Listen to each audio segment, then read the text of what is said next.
2022 से ही जब से सेंटर ने इस स्कीम को लागू किया या इंट्रोड्यूस किया था पार्लियामेंट में, द अग्निपथ स्कीम, तब से ही बीजेपी को काफ़ी ज़्यादा क्रिटिसिज्म का सामना करना पड़ा है। और गौर करने वाली बात तो ये है कि ना सिर्फ ऑपोजिशन से बल्कि अपने एनडीए अलायंस पार्टनर्स से भी, जैसे कि जेडीयू और एलजेपी, जिन्होंने स्कीम के अगेंस्ट में अपने ओपिनियंस रखे हैं। 2022 में अग्निपथ स्कीम लॉन्च की गई थी हमारे मिलिट्री के 3 wings, air force, army and navy में डायरेक्ट रिक्रूटमेंट्स के लिए। बताया गया कि जो यूथ पेट्रियाटिक और मोटिवेटेड है देश को सर्व करने के लिए, वो इस अग्निवीर स्कीम के थ्रू हमारी मिलिट्री को ज्वाइन कर सकता है। हालांकि ये जो ज्वाइनिंग पीरियड होगा वो सिर्फ 4 साल का होगा और 4 साल के बाद 25% ही रिक्रूटेड सोल्जर्स को आगे कंटिन्यू किया जाएगा फॉर द नेक्स्ट 15 ईयर्स, और बाकी 75% जो यूथ है उन्हें मिलिट्री छोड़कर जाना होगा। अब नेक्स्ट चीज़ जो है वो इंस्पिरेशन की, इस चीज़ का इंस्पिरेशन कहाँ से लिया गया है? इस चीज़ का जो पूरा इंस्पिरेशन लिया गया है वो वेस्टर्न मिलिट्री के थ्रू लिया गया है, जहाँ पे टूर ऑफ ड्यूटी करके कंसेप्ट फॉलो किया जाता है। अब टूर ऑफ ड्यूटी को इसलिए इस्तेमाल किया जाता है कि जो सोल्जर्स हमें शॉर्ट पड़ रहे हैं उनको हम रिक्रूट करके उनकी जगह हम भर सके फॉर अ टाइम भी। अब इस चीज़ का जो आइडिया था ये जनरल बिपिन रावत, जो कि देन सीडीएस थे, चीफ ऑफ डिफेंस स्टाफ, वो लेकर आए थे।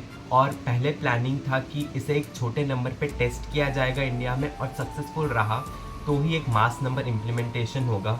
लेकिन जैसे हमारी सरकार का एक ट्रेंड है कि हर चीज़ को बिना टेस्ट या ट्रायल के इम्प्लीमेंट कर दिया जाता है, वैसे ही इस अग्निपथ स्कीम को भी बिना किसी सलाह मशवरा के, बिना किसी टेस्ट एंड ट्रायल के ही लागू कर दिया गया।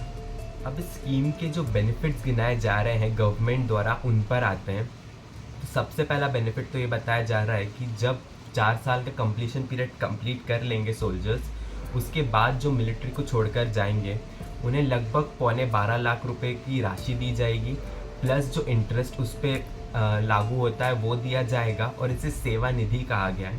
इसके अलावा 48 लाख का एक लाइफ इंश्योरेंस कवर जो था वो मिलेगा उन्हें। एंड एक अगर किसी सोल्जर की, कोई सोल्जर शहीद हो जाता है ऑन ड्यूटी, कोई अग्निवीर, तो जब उसकी डेथ होगी तो उसके बाद 1 करोड़ के ऊपर का कंपनसेशन उसकी फैमिली को मिलेगा।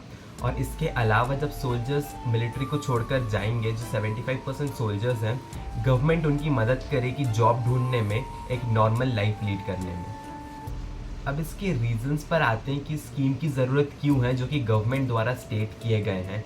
सबसे पहला जो बताया जाता है वो है लोअर मीडियन एज, यानी आर्मी की जो एज है, एवरेज एज, उसे कम करना।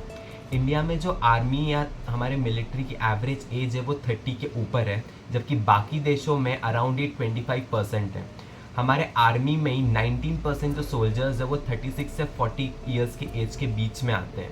और क्योंकि चाइना और पाकिस्तान, जो कि हमारे 2 सबसे बड़े एनिमीज़ हैं, उनके जो टेरेन्स है वो काफ़ी ज़्यादा माउंटेनियस टेरेन्स हैं, इसी वजह से हमें लोअर एज वाले सोल्जर्स या फिर यंग एंड ज़्यादा फिट सोल्जर्स चाहिए, जो कि ज़्यादा जल्दी मूवमेंट कर पाएँ, ज़्यादा एक्टिवली काम कर पाए अपने फ्रंट पे।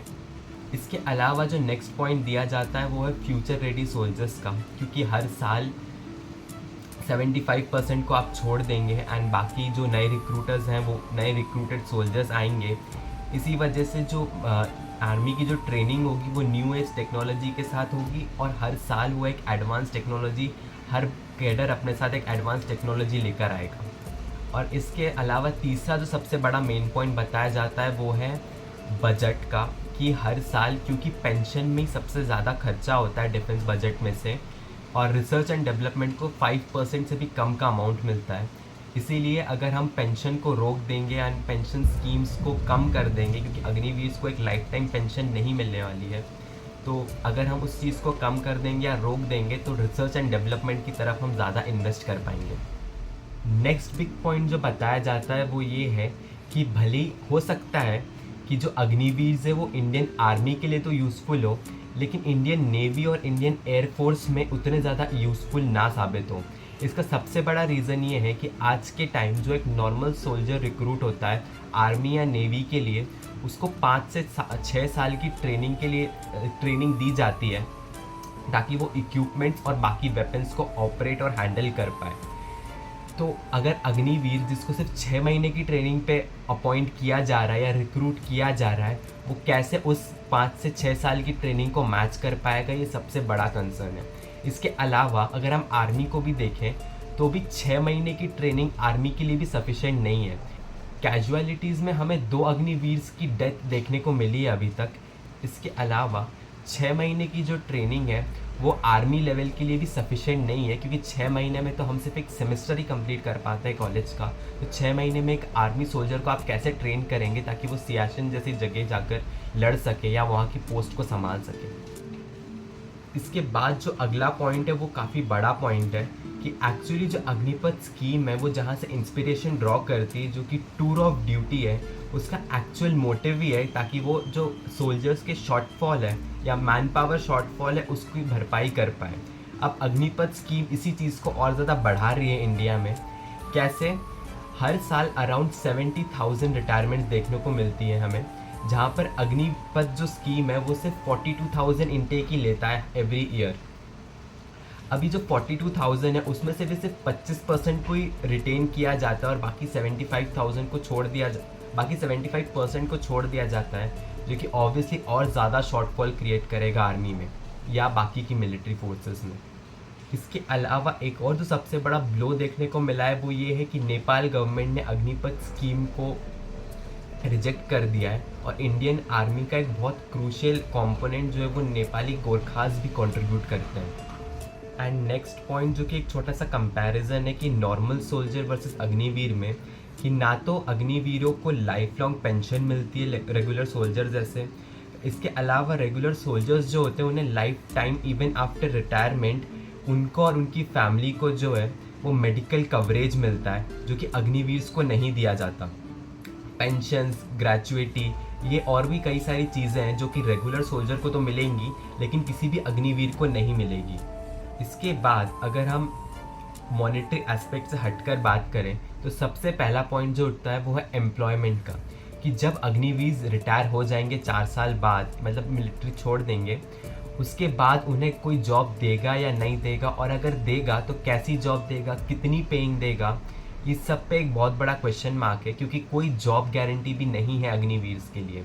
और यही one of the most debated points है पूरे सोसाइटी में या सारे एस्पिरेंट्स के बीच में, कि उनकी लाइफ काफ़ी ज़्यादा अनसर्टेन हो जाएगी अगर वो अग्निवीर के थ्रू रिक्रूटमेंट्स लेंगे। तो एक सोल्जर अपनी पूरी लाइफ देता है अपनी नेशन को प्रोटेक्ट करने के लिए, अपनी लाइफ को स्टेक पे रखता है, अपनी फैमिली से दूर रहता है, और उसके बाद भी अगर उसे एक अच्छी लाइफ लीड करने का मौका नहीं मिलेगा तो ये एक बहुत बड़ी नाइंसाफ़ी है सारे सोल्जर्स के साथ, जो कि अग्निवीर के थ्रू जो रिक्रूट होंगे या जो एस्पिरेंट्स है वो इसी चीज़ पे सबसे बड़ा पॉइंट उठा रहे हैं। एंड सेकेंडली जो सबसे बड़ा इम्पॉर्टेंट पॉइंट है कि जो ये अग्निवीर रिक्रूट होंगे वो इतने कम टाइम के लिए ट्रेंड है कि ना तो सिर्फ ये उनकी लाइफ के लिए थ्रेट है बल्कि नेशन की सिक्योरिटी पे भी एक बहुत बड़ा कंसर्न है।